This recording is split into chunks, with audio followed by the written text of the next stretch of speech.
This morning I met Julia. She had a difficult time and was sleeping on the streets. She asked me for money for a drink, so I took her inside a cafe and offered her a cup of tea. Julia told me her story. Money became an issue, finding work became an issue, having a house became an issue.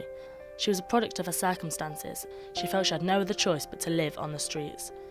Julia had lost her guardian, and along with them her security in life. Julia had no working skills. She told me she lacked the social confidence she felt she needed. She didn't know how long she'd been living like this. So I started talking to her about organisations in Nottingham that would be able to help her with her situation. Places that can offer food to those who struggle, furniture for people moving into new houses, doctors, opportunities for work experience, and most of all, people to talk to. People from similar situations who have come out the other side. Hope Nottingham is a Christian charity we set up in 2010.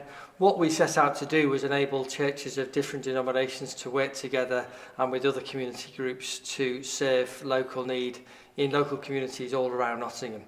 What that's led to, particularly in Beeston, we now have Hope Cafe, which helps out people in all sorts of ways, and increasingly all over the city we're setting up food banks to help people out of crisis. One of the really important aspects of our work here involves building trust. It's one of the most essential things, really. When somebody comes for a food parcel or for a free breakfast or whatever, it matters so much that they get a really warm, positive welcome that's non-judgmental, that makes people feel happier about themselves than perhaps they were previously, that somebody actually cares. And we build on that, and we get to know people, we allow them to get to know us, and then through that they start to realise that we can help them, that there are issues that they can talk about if they need to. They can be honest, and we won't condemn them or judge them, but we will help them move on.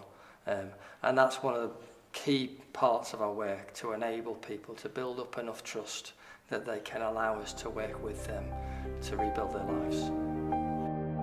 I came to Nottingham 27 years ago, now 26, and I had 2 children and a black bag of clothes. So I know they'll come to me and go, do you know where I can get so and so? And I'm like, yep. We've got a request for a family this morning. And then what you see here, so I make up boxes for a family of 8, so it's 8 plates, 8 cups, all the cutlery sets. And we've got a family drop-in on a Thursday. And it's just games and stuff. But now we've started to take a rack out with clothes. So it's woolies, coats, warm jeans, shoes, trainers, suits for interviews, suits for funerals, warm bedding. We put out a request for pots and pans. I've never seen so many pots and pans, and frying pans. Towels, because people come in and have baths and showers and stuff. Our work is growing really fast, mainly because of the need. We're racing to keep up with more and more people that we're finding across the city who need help on a daily basis. We're trying to get food banks all around the city so that every community is able to support people that are in need. Thankfully, we are seeing so many people join in with what we're doing.